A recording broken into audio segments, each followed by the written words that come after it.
Hey,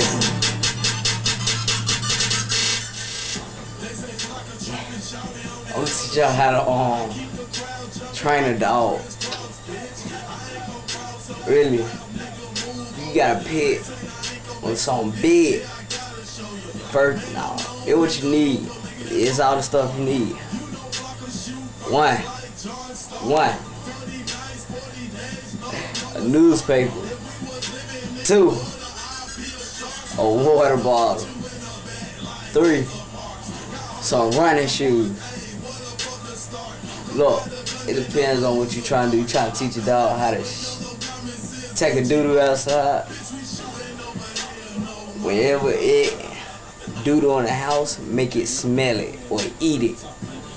Yeah, if you don't want to, run. Cause he coming after you. Second, if you want it to stop biting you, get the water bottle and running shoes together. Every time it growl at you, smack it with the newspaper and spray it. If it growl smoke, go. Get gone. It's not safe to stay in the room or wherever you at. Just go. If you at a park, leave it. Hop in the car and skedaddle. Get out of there. Yeah. Talk